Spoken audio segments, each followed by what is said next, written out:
से भजनलाल जी भरतपुर के नहीं है। कोई लोग कह रहे हैं कि यूपी के किसी गांव से उठ के आए थे और भरतपुर में बच गए। मुझे तो लगता है, मुझे तो इनकी जाति को लेकर भी चिंता है कि इनकी असली जाति क्या, मुझे नहीं पता आज तक।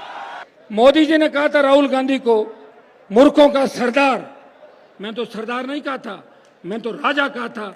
अच्छा शब्द काम में लिया था। कौन सर्वेलेंस पर करे हो क्या?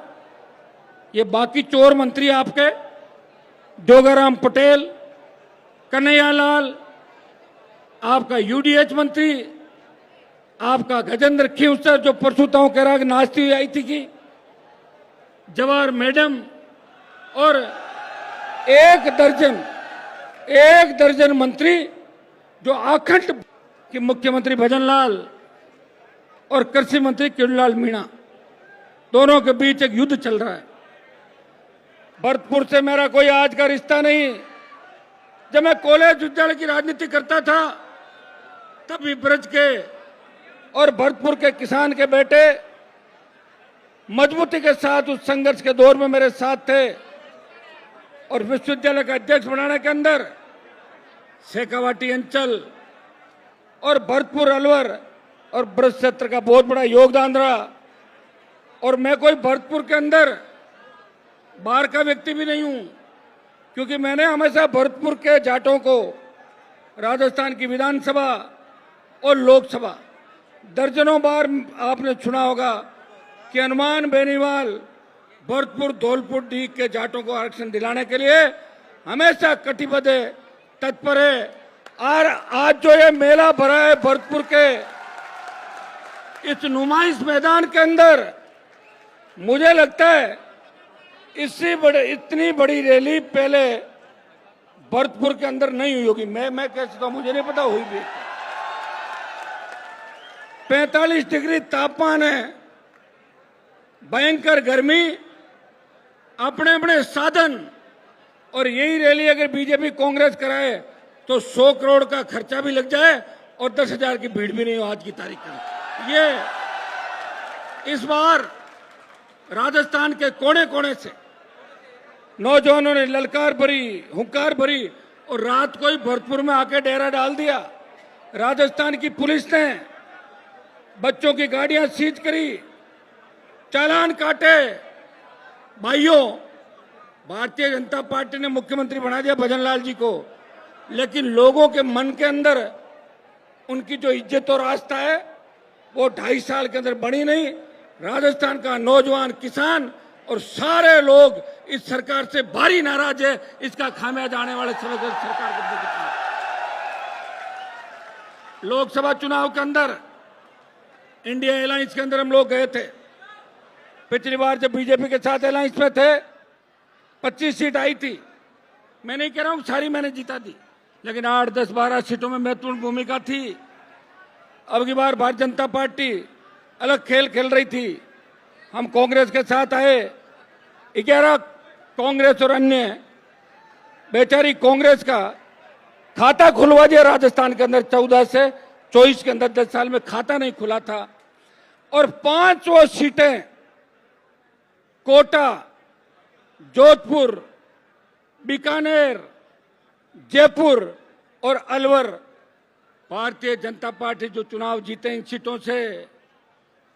कांग्रेस तो मुझे तोड़ रही थी, मेरी सीट बाड़मेर की लेके खंजर घोंपा, लेकिन इन 5 सीटों से जो बीजेपी के उम्मीदवार चुनाव लड़ रहे थे वो मेरे से मदद मांग रहे थे।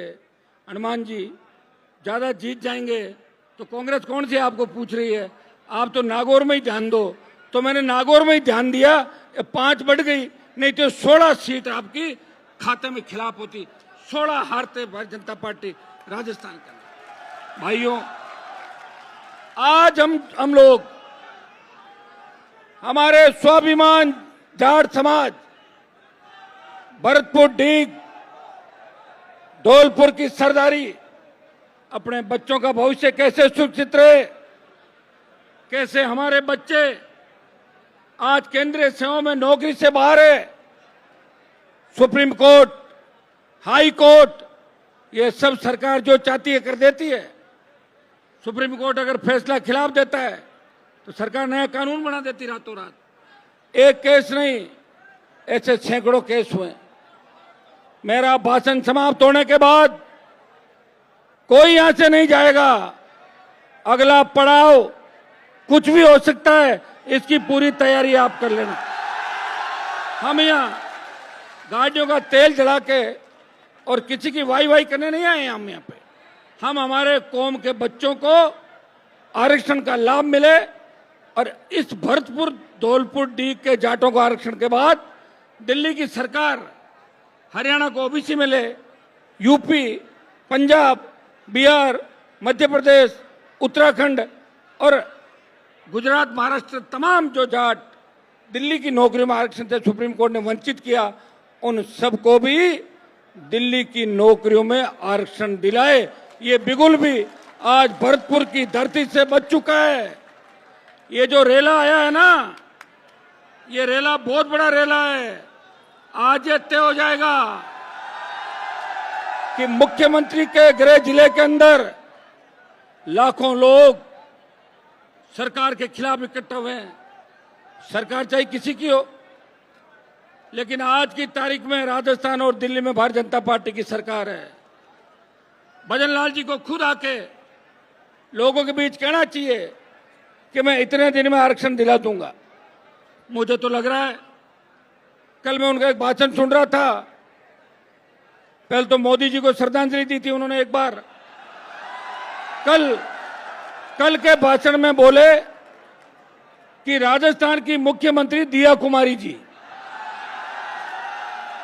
अब मुख्यमंत्री तो पता नहीं कौन बनेगा, ये तो मैं नहीं कह सकता, लेकिन ये तय है इस आज के रेले के बाद, आज के रेले के बाद, आज के रेले के बाद ये तय है कि राजस्थान बहुत बड़े बदलाव की तरफ। जगत सिंह जी मेरे से बहुत प्यार करते हैं, बट इसलिए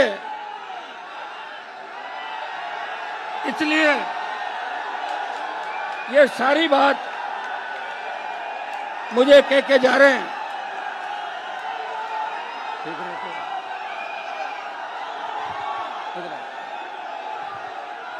भाइयों,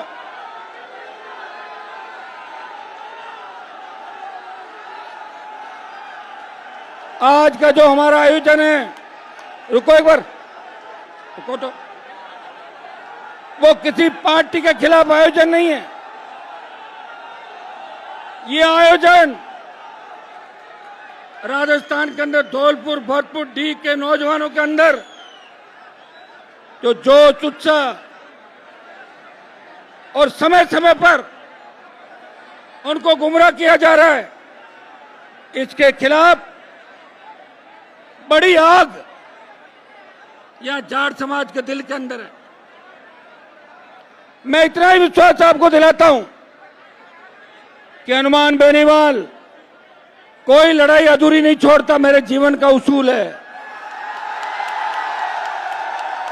और दूसरा, मैं किसी से डरता नहीं और जो मन में होती है वो मैं कहता हूं, ये मेरी आदत है। जिस तरह भरतपुर के जाट स्वाभिमानी हैं, हनुमान बेनीवाल भी बहुत स्वाभिमानी नेता है, जिसने देश के अंदर, देश में जब देश का किसान तकलीफ में था, मैं मोदी की सत्ता के अंदर एनडीए का साथी था। हरियाणा, यूपी और दिल्ली के बहुत से लोग मेरे पास आए और बोले, हनुमान जी आप मोदी का साथ छोड़ दो तो किसान आंदोलन में हमारी जीत हो जाएगी। तब राजस्थान में किसान बिलों के खिलाफ कोई आंदोलन नहीं था। हनुमान बेनीवाल ने हरियाणा, यूपी, दिल्ली, पंजाब के मेरे भाइयों का दर्द देखा, सत्ता को ठोकर मारी और सड़क पर निकल पड़ा अपने भाइयों के लिए। ये बात आप अच्छी तरीके से जानते हैं। लोग सत्ता के लिए क्या क्या कर लेते हैं, लोग सत्ता पाने के लिए क्या क्या करते आए, ये इतिहास जानता है। लेकिन मैं मेरी बता सकता हूं कि आखिरी दम तक, जब तक मेरे शरीर के अंदर खून की एक बूंद भी रहेगी, मेरी कौम, किसान, दलित, शोषित, पीड़ित तबके के हकों पे कुठाराघात नहीं होने दूंगा। यह मैं विश्वास आपको दिलाता हूं। भाइयों, पार्लियामेंट का सत्र है जुलाई के अंदर, वहां तो हम करेंगे ही करेंगे, लेकिन उससे पहले ही बीजेपी की सरकार डरती बहुत है, और जब जाट आ जाते हैं सड़क पे तो डिप्रेशन में चली जाती है सरकार, चाहे मुख्यमंत्री हो और चाहे प्रधानमंत्री। आज भरतपुर का जाट अपने सम्मान स्वाभिमान की लड़ाई लड़ रहा है। आर्थिक आधार पे जब ब्राह्मण बनिया इनको अपना आरक्षण दे सकते हैं, तो भरतपुर, धौलपुर, डीग के जाटों का आरक्षण के अंदर क्या दिक्कत हो रही है, ये प्रधानमंत्री को बताना चाहिए। उत्तर प्रदेश का जब चुनाव था, तब गृह मंत्री ने जाट सरदारी को अपनी मूंछ का बहाल दिया और ये कहा था, ये तुम गिरवी रख लो, यूपी, दिल्ली से तमाम जाटों को मैं आरक्षण दिलाऊंगा। मैं अमित शाह जी को याद दिलाना चाहता हूं, आप अपनी मूंछ का बाल वापस ले जाओगे या वहीं गिरवी रखोगे, ये अब की लोकसभा के सत्र के अंदर उनसे बात करें। भाइयों, दुनिया जानती है कि भरतपुर की धरती केवल राजस्थान नहीं, भारत के इतिहास में स्वाभिमान, शौर्य और संघर्ष की पहचान रही है। जब हम भरतपुर का नाम लेते हैं, हमें याद आते हैं महान जाट शासक सूरजमल जी, जिन्हें इतिहासकारों ने जाट प्लेटो का नाम दिया था। महाराजा सूरजमल ने केवल एक राज्य नहीं बनाया, किसानों, मेहनत कशों और आम जनता के संतवादी शासन की स्थापना की थी। वो हर वर्ग के लिए लड़े। भाइयों, लोहागढ़ किले का इतिहास दुनिया जानती है। अंग्रेजों की शक्तिशाली सेना ने कई बार इस किले को जीतने का प्रयास किया, लेकिन लोहागढ़ अजय रहा और मुगलों ने भी भरतपुर के राजाओं से मात खाई। ये किला नहीं, बल्कि जाट समाज की अस्मिता, साहस और आत्मसम्मान का प्रतीक है। डीग के मेलों से लेकर